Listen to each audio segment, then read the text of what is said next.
gracious welcome to the country. We appreciate that, and thank you so much for the words of wisdom.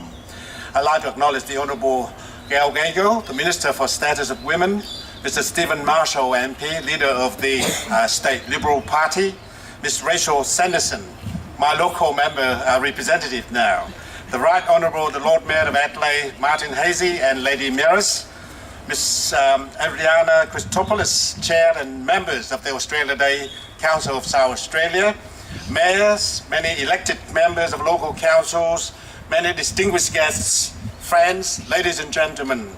My wife Lan and I warmly welcome you to the Government House for this ceremony and reception. Right now we've been here for 4.5 months and we're still walking around the garden and still find a lot of things that we didn't know that exist before. So it's quite a big and very rich garden. So I suggest that if you have some free time, explore the gardens a little bit before you go today. This is a wonderful place. This evening, we come together to celebrate Australia Day and to recognise outstanding individuals who have made significant contributions to their community. Recognition of the best of Australia, including those who contributed to it, is one of the core objectives of Australia Day. We have recently seen a tremendous instance of collective service to the community through the response of many South Australians to the worst bushfire in our state history since the Ash Wednesday. Seeing so many volunteers selflessly offering themselves to protect and care for people, animals, property, and then work together in the aftermath has filled all of us with deep gratitude and great pride. Australia Day focuses on recognition not only to reward the people who participate selfless activities to support and care for others, but to highlight them to the rest of the community as outstanding role models. The wonderful features of volunteerism and service to the community is that they are often contagious. People such as those we are recognizing this evening pave the way for others to follow in their footsteps and make a contribution to their community and in turn to the nation. In presenting these awards, the Australia Day Council of South Australia has a number of key partners, and this includes each of the 68 councils in South Australia, the Multicultural Education Committee, and the Office of the Status of Women, and many corporate supporters. I would like to thank each of these partners for their contribution in making these awards possible. Now, it is the winner of the Women Hold Up Half the Sky Award for 2015, and that is Ms. Michelle Sibbons. Michelle, can you please make your way? When Michelle's third child was born in 2001 with the rare giant melanocytic nevus.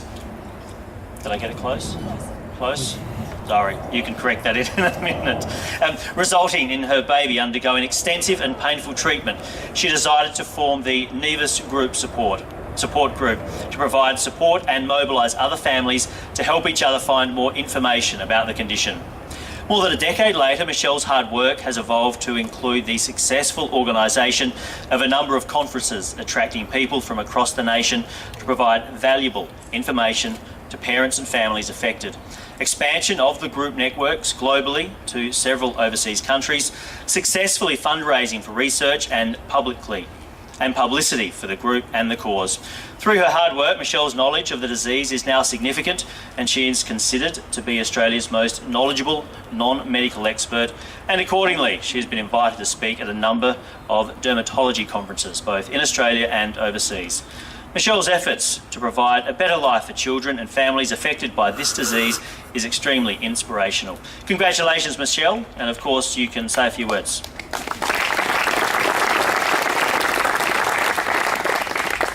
Okay, you're going to find this fairly ironic because I've also lost my voice. So I'll start with an apology. I'm actually in the middle of an international conference and concurrent youth camp where I'm juggling all these people and catering for them, and I was up at 5 o'clock this morning to get 20 teenagers on a bus to go swimming with dolphins.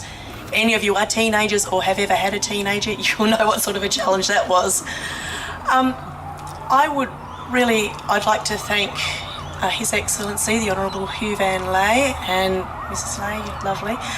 And I would also like to thank the Honourable Gail Gago for this award, and also the Australia Day Council for this award. It's not something you ever go into looking for any sort of acknowledgement or credit. It's something that you go into when you do something like this. You do it for love. It starts with love, and then along the way it turns into something else. This young lady here is my massive inspiration. She is just an incredible young lady, and I'm so unbelievably proud of her.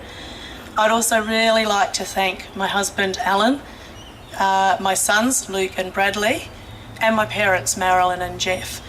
I think you're taught almost to do this kind of thing. It was nothing I'd ever planned for. I didn't have any underlying skills to help me do it when it started. It just needed to be done, and I was raised by people who taught me that if you can help, then you should help.